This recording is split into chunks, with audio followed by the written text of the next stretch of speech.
इस वक्त सीधे चलते हैं लोकसभा। सुषमा स्वराज इस वक्त इराक में लापता भारतीयों पर बयान दे रही है कि बाकी पूरा सदन सुनने के लिए तैयार था, शांत बैठा था, लेकिन जो लोग वेल में थे उनकी तरफ से उनके दल के नेता ने मुझे ये मौका दिया कि मैं अपनी बात कह सकूं, इसलिए उनके प्रति मैंने विशेष आभार व्यक्त किया।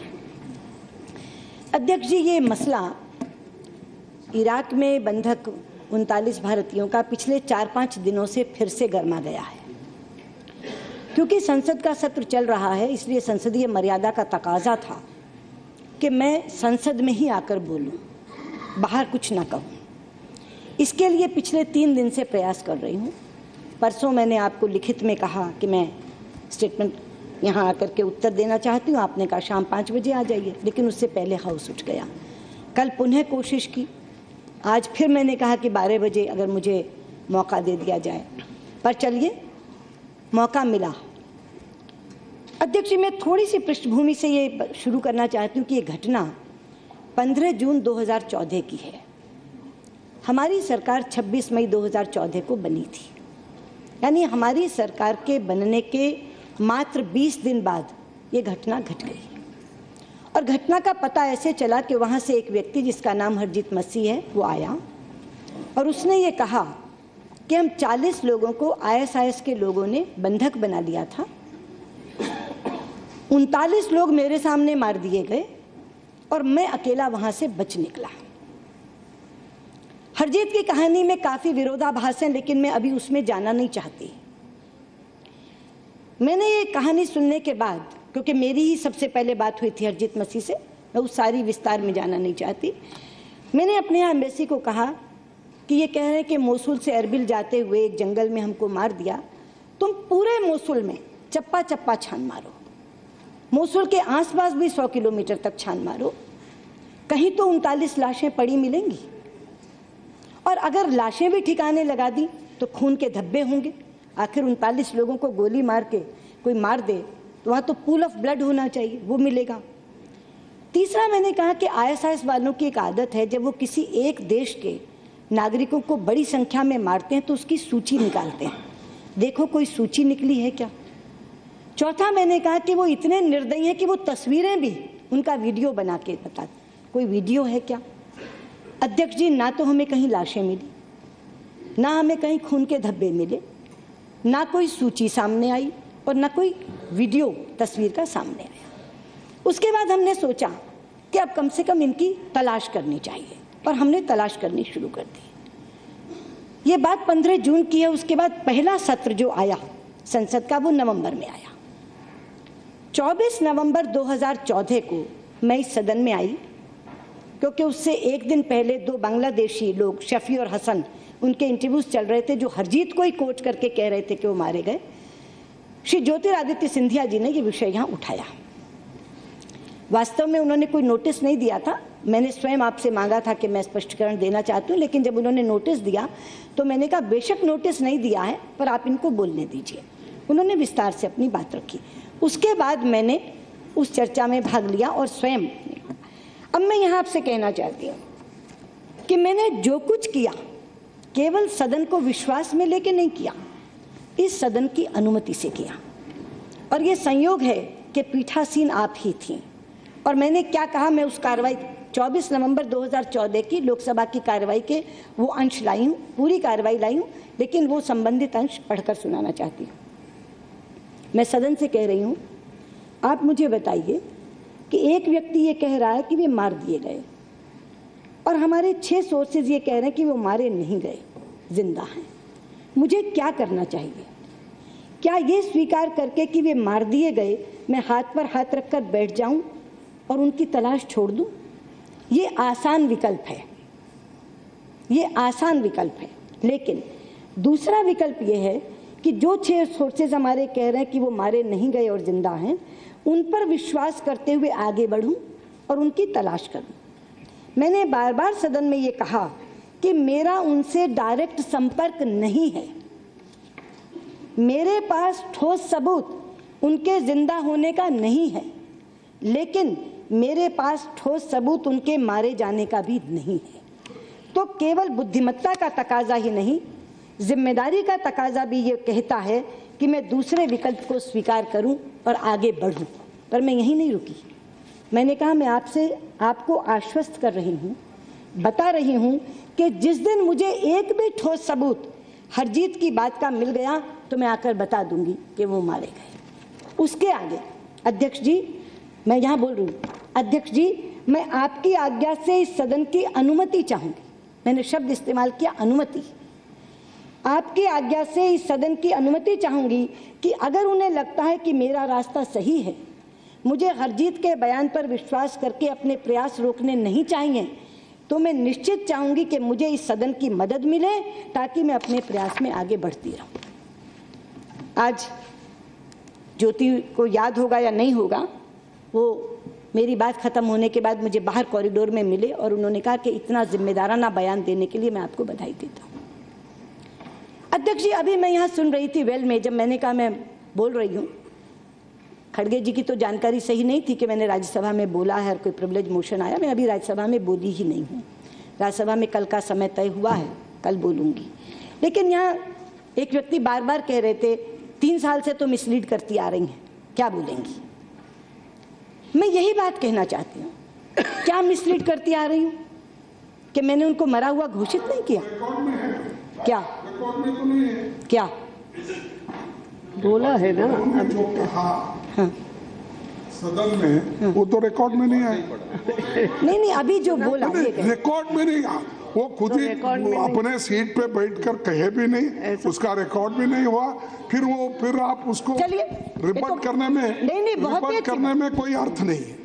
बहुत अच्छी बात है अगर ये बात नहीं है कि मैं मिसलीड कर रही हूँ, लेकिन मैं ये कह रही हूँ कि जो बार बार ये कहा जाता है कि मैं उन्हें मरा हुआ घोषित क्यों नहीं कर देती, हरजीत के बयान पर यकीन क्यों नहीं कर देती, मैं आज यहाँ कहना चाहूँगी खड़े होकर कि अध्यक्ष जी, बिना ठोस सबूत के किसी को मरा हुआ घोषित करना पाप है और ये पाप मैं कभी नहीं करूँगी। जो मैंने इस सदन से अनुमति ली थी, उस अनुमति के बाद मैंने तलाश इतनी ज़्यादा कर दी। मैंने खाड़ी के 6 देशों के विदेश मंत्रियों से बात की और आज सदन के साथ शेयर करना चाहती हूँ कि मुझे कहीं से पता चला कि शायद टर्की की मदद इसमें मिल सकती है। कोई बायलैटरल मीटिंग लिए बिना मैं रात को 12 बजे टर्की पहुंची, सुबह 9 बजे उनके विदेश मंत्री से बात की और 10 बजे वापस लौट आई। और जितने भी देश इसके तलाश में मदद कर सकते थे उन सब से मैंने भी बात की, प्रधानमंत्री जी ने भी बात की। और आज यहाँ कह सकती हूँ कि जब सोर्सेज की बात करती हूँ ना, वो राह चलते सोर्सेज नहीं है, वो सड़क चलते लोग नहीं है कि हमने उनको देखा। एक देश के राष्ट्रपति ने मुझे कहा, दूसरे देश के विदेश मंत्री ने मुझे कहा। तो हम लोग इसमें जो आगे बढ़ रहे थे वो यही सोचकर बढ़ रहे थे कि हमारी जिम्मेदारी या तो ठोस सबूत के साथ मारे जाने का मिल जाए तो वो बता दें और जिंदा होने का मिल जाए तो वो बता दें। और यहाँ मैं एक बात और कहना चाहती हूँ, मैं 12 बार उनके परिवारों से मिली हूँ। ये ठीक है 3 बार भगवंत मान जी स्वयं लेकर आए हैं उनको, 3 बार, लेकिन मैं कुल 12 बार मिली हूँ। और 12 के 12 बार में ये सावधानी मैंने हमेशा बरती कि जो भी जानकारी मेरे पास होती थी शेयर करने के बाद मैं 3 वाक्य ज़रूर कहती थी। पहला, मेरे पास कोई सबूत नहीं है उस बात का जो कह रही हूँ। दूसरा, ये जानकारी दूसरे सूत्रों से मिली है। तीसरा, मेरा उनसे कोई डायरेक्ट संपर्क नहीं है। 12 के 12 बार मैंने अपनी बात ये कहकर समाप्त की। अध्यक्ष जी, मेरे क्योंकि MOS आर्मी चीफ रहे हैं, हम लोग बैठकर बात कर रहे थे तो उन्होंने ये कहा कि युद्ध की भी एक परंपरा है। युद्ध जब समाप्त होता है तो 4 श्रेणियों में लोगों को बांटा जाता है। पहला, POWs, प्रिजनर ऑफ वॉर्स, जो दूसरे देश की कैद में होते हैं। मिसिंग, जो गुम होते हैं, गायब होते हैं, जिनके बारे में पता नहीं होता। तीसरा, किल्ड, जो मारे जाते हैं। और चौथा, बिलीव्ड टू बी किल्ड। मैं आपसे ये कह रही हूं कि जो मिसिंग नहीं है और बिलीव्ड टू बी किल्ड हैं, उनके लिए भी सरकारों की ये जिम्मेदारी है कि उनकी फाइल तब तक बंद ना की जाए जब तक उनके मारे जाने का कोई सबूत नहीं मिल जाए।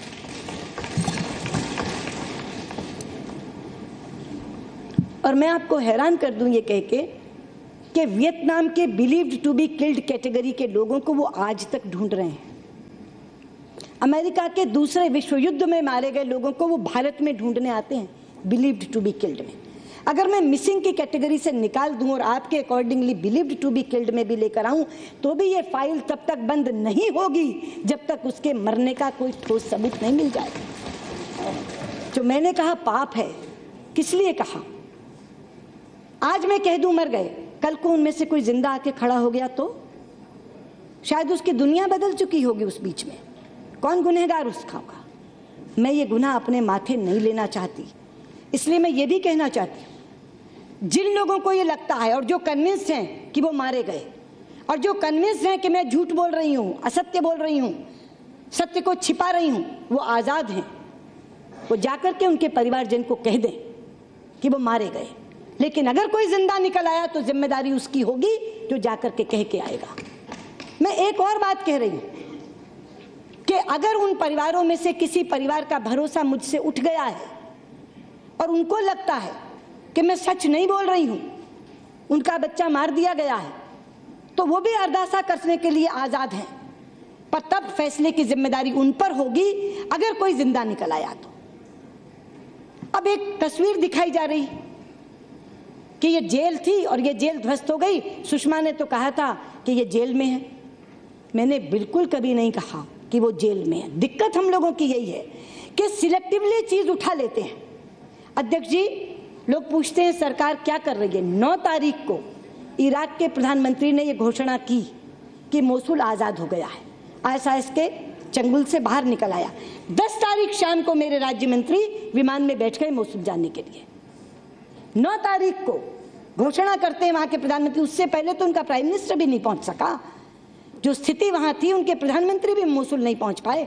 जिस दिन उन्होंने घोषणा की 9 तारीख को, वो उस दिन इंदौर थे, एक कार्यक्रम था, आपको भी मालूम होगा। मैंने वहां फोन किया कि आपने घोषणा सुनी? उन्होंने कहा। मैंने कहा वापस आओ, रात को आपको जाना है।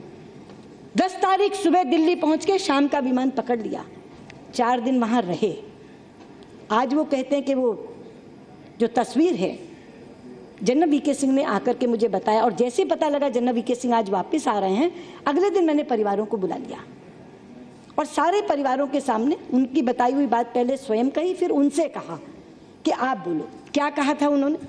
और बहुत बड़े अधिकारी से उनकी बात हुई थी बगदाद में, क्योंकि एरबिल में उनके हाथ कुछ नहीं लगा। फिर उन्होंने कहा मैं बगदाद जा रहा हूँ। क्या कहा था उन्होंने कहा था कि हमारे पास अपनी सोर्सेज से, इंटेलिजेंस सोर्सेज से जो खबर है वो ये कि वो लोग मोसुल एयरफील्ड से पकड़े गए। उसके बाद कुछ दिन जेल में रखे, फिर उन्हें हॉस्पिटल कंस्ट्रक्शन के काम में लगा दिया। उसके बाद उन्हें से खेती का काम करवाया। लेकिन 2016 के शुरू में उन्हें बदरूस जेल भेज दिया गया। उसके बाद आज तक हमारा उनसे संपर्क नहीं है। 2016 की शुरुआत यानी 1.25 साल 1.5 साल हो गया। इस 1.25 साल 1.5 साल में क्या हुआ? उन्होंने कहा कि संपर्क नहीं है। 2016 की बात वो कर रहे हैं कि बदरूस जेल में थे। उसके बाद हमारा संपर्क नहीं है। ये बात जस की तस, बिना कॉमा, बिना फुल स्टॉप लगाए मैंने परिवारों को बताई। फिर मैंने जनरल साहब से कहा कि आप डायरेक्ट बताइए, और जनरल साहब ने हूबहू वही बात उनके सामने रखी। तो कभी नहीं कहा सुषमा ने वो बदरूस जेल में आज हैं। और यही मैं कहना चाहती हूँ कि ये तस्वीर केवल इतना बताती है कि जेल ढह गई, लेकिन ये तस्वीर हमारे प्रश्नों के उत्तर नहीं देती। हमारे प्रश्न हैं कि क्या उस समय जब ये जेल ढही भारतीय नागरिक उसमें थे? अगर थे तो कितने थे? कौन कौन थे? दूसरा, क्या जेल को ध्वस्त करने से पहले वहां के बंदियों को कहीं और शिफ्ट कर दिया गया था, या वो सारे के सारे मार दिए गए? और अगर यहाँ के सारे प्रिजन के लोग, क्योंकि वो 20 हजार लोग इतने आ सकते, इतनी बड़ी प्रिजन है, तो उन लाशों का क्या हुआ? क्या वो लाशें आज भी हैं? और क्या इस हालत में है कि DNA करके उनका ये पता लगाया जा सके? ये प्रश्न सब अनुत्तरित हैं। ये कह देना कि सुषमा ने कहा था कि वो जेल में है और ये देखो जेल तो ढह गई, ये जो पूरा भ्रम फैलाया गया है पुराने 5 दिन से, मैं इसी की स्थिति स्पष्ट करना चाहती थी। दूसरी बात, जब इराक के विदेश मंत्री यहाँ आए तो मैंने आपसे पहले दिन अनुमति की थी कि मैं 5 बजे इसलिए बोलना चाहती हूँ कि 12 से 3 बजे तक हमारी मीटिंग है। दोनों राज्य मंत्री मेरे उनके साथ थे। उन्होंने हूबहू वही बात कही कि एक्सेलेंसी, हमारे पास ना कोई ठोस सबूत जिंदा होने का है, ना कोई ठोस सबूत मारे जाने का है, और जिस अधिकारी की बात आपके विदेश मंत्री कर रहे हैं वो भी आज सर्टेन नहीं है, क्योंकि 2016 के बाद उन्होंने कहा हमारा कोई संपर्क नहीं, उनके पास कोई सूचना 2016 के बाद की नहीं, इसलिए वो भी आज सर्टेन नहीं है कि वो जिंदा हैं या मर गए। लेकिन हम पूरी तरह से उनकी तलाश करेंगे। उन्होंने बाहर भी कहा we do not know whether they are alive और डेड, तो अखबार की सुर्खी आती है FM Iraq says they are not alive. He never said they are not alive. He said whether they are alive or dead we don't know. और मैं आपसे बताती हूँ कि इतनी पैशनेटली मेरी और उनकी बात हो रही थी कि उन्होंने कहा कि मैं जो कंपैशन आप में देख रहा हूँ और जिस पैशन से आप बात कर रहे हैं, हमारे यहाँ इराक में कहा जाता है wait is worse than death. लेकिन क्या करें एक्सेलेंसी, इस स्थिति में केवल वेट की ही एक आवश्यकता है और हम कुछ नहीं कर सकते। उसके बाद मैंने उनसे कहा कि देखिए एक्सेलेंसी, मैं एक निवेदन करना चाहती हूँ। बोले क्या? कि अब आप मुझे जो भी जानकारी दें वो सबूत के साथ दें। मैं बिना सबूत की जानकारी नहीं लूँगी, क्योंकि मैंने बिना सबूत की जानकारी पे बार बार परिवारों को तसल्ली दी है। अब मैं उन्हें बिना सबूत के तसल्ली नहीं दे सकती। और मैंने कहा सबसे बड़ा ठोस सबूत जो हो सकता है, तो मैंने उन्हें सुझाव दिया कि आप इस प्रिजन के वार्डन से अगर संपर्क कर सकते हैं तो करिए। उनके पास बंदियों की सूची होती है, देखिए कि क्या उस सूची में भारतीय नागरिकों के नाम हैं, अगर हैं तो किन किन के हैं। ये एक बड़ा पुख्ता सबूत होगा। मैंने कहा अगर सूची डिस्ट्रॉय हो गई, बंदा बच गया, मतलब प्रिजन वार्डन सुना था कि पहले एस्केप कर गए, मुझे नहीं मालूम, तो दूसरा मैंने उनसे कहा कि फिर उनकी याददाश्त के अनुसार से इतना तो पता करिए कि क्या इंडियन नेशनलिटी के लोग थे तो कितने थे। मैंने कहा ये सबसे आसान और सबसे ज़्यादा पुख्ता सबूत होगा इसका। तो उन्होंने ये कहा कि हम बिल्कुल इराकी की तरह नहीं, उन्होंने कहा कि हमें जो मन पर बोझ है वो ये कि ये भारतीय इराक को रीबिल्ड करने आए थे, ये कंस्ट्रक्शन वर्कर थे, लेकिन ये वहाँ आकर फंस गए, इसलिए ये हमारी जिम्मेदारी बनती है कि हम इनको ढूंढें। तो जो बात आपने कही है हम उसको भी सामने रखेंगे, बाकी भी हम जितना कर सकेंगे उसको हम करेंगे। लेकिन मैंने कहा पर मुझे दीजिए सबूत। मैं आज तक सबूत मांगती रही, मुझे सबूत नहीं मिला, इसलिए मैं परिवारों को कहती रही ये जानकारी है वो भी दूसरे सूत्रों के माध्यम से मिली हुई है, कोई डायरेक्ट संपर्क हमारा नहीं है, लेकिन अब मुझे सबूत दीजिए। अगर वो जिंदा हैं तो ये बताइए वो कहाँ हैं, कितने हैं, कौन कौन हैं। और सबूत के तौर पर अगर वो हिंदी या गुरमुखी में लिख कर दे दें अपना नाम, अपने गांव का नाम, तो वो और भी ज़्यादा पुख्ता सबूत होगा। या इमेज मिल जाए, मतलब जो भी दीजिए ऐसा सबूत दीजिए जिसको मैं पक्का और ठोस सबूत कह सकूं। उसके बिना ना तो मैं उन परिवारों को बुलाऊंगी और ना उनसे बात करूंगी जब तक मेरे पास सबूत नहीं आ जाता। तो उन्होंने केवल मुझे ये बात नहीं कही कि मैं आपके दर्द को समझ रहा हूँ, उसके बाद MJ अकबर साहब ने उनको कल लंच दिया, डिनर दिया, उस पर भी उन्होंने उस बात को दोहराया कि अपनी विदेश मंत्री से ये बात कह देना कि हम पूरी तरह से तलाश करेंगे और अब उन्हें जो भी बताएंगे वो सबूत के साथ बताएंगे, बिना सबूत के नहीं बताएंगे। इसलिए मैं आपसे कहना चाहती हूँ अध्यक्ष जी, मैंने कभी गुमराह नहीं किया और गुमराह करने का लाभ मुझे क्या होता। मेरी लोकतंत्र में बहुत आस्था है और संसद में उससे भी ज़्यादा आस्था है। और मैं ये मानती हूँ कि अगर कोई मंत्री या कोई सांसद संसद के फर्श पर खड़े होकर गलत बयानी करता है तो ये घोर अपराध है, लेकिन तो भी अगर करता है तो किसी लाभ के लिए करता होगा, या तो व्यक्तिगत लाभ, या उसकी सरकार को लाभ, या किसी दूसरे का नुकसान करने के लिए करता होगा।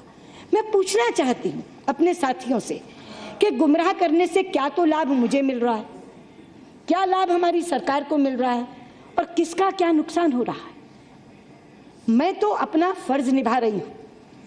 देखिए अगर मैं मरा हुआ घोषित कर दूं तो मेरे लिए तो बहुत आसान है, ना ये लोग सवाल पूछेंगे, ना परिवारजन मेरे पास आएंगे, वो कहेंगे कि ठीक है आपने कह दिया, मारे गए।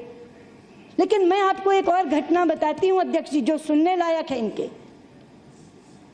इसी पंजाब के और 6 परिवार मुझसे 1 साल पहले मिलने आए और उन्होंने ये कहा कि हमारे किसी का पति था, किसी का पिता, किसी का बेटा सन 71 की लड़ाई में शहीद घोषित कर दिए गए। बोले तब टीवी तो होता नहीं था, ऑल इंडिया रेडियो में भी कह दिया गया कि वो शहीद हो गए और हमने उनको शहीद मानकर अरदासा कर दिया और हम आगे बढ़े। 45 साल बाद वो कहते हैं 2016 में एक जेल से हमारे गांव के पास का व्यक्ति छूट कर आया और उसने आकर हमसे कहा कि वो तो जिंदा, तो मेरे साथ जेल में। अब तब से वो परिवार मुझे कह रहे हैं निकाल के लाओ, निकाल के लाओ। मैंने उसी दिन उनसे उनकी फ़ोटो, उनका पूरे पर्टिकुलर्स ले लिए और गौतम बम्बा वाले जो हमारे इस्लामाबाद में हाई कमिश्नर है उनको भेजा और कहा कि पता करके दो, इस जेल में वो व्यक्ति बता रहा है, इस जेल में से पता करके दो। अब पाकिस्तान कहता है कि नहीं वो तो नहीं है हमारे पास, हमारे पास जो प्रिजनर्स की सूची है उसमें इनका नाम नहीं है। अब वो तो मेरे सिर पर ये सवार है कि नहीं लाओ, निकाल के लाओ।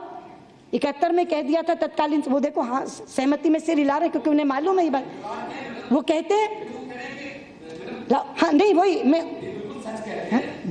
वो परिवार है मिलने आए थे और उनको जब कोई उनका पड़ोसी आया तो उन्होंने कहा कि वो जिंदा है, वो बुत लगा के बैठे हैं अपने गांव में।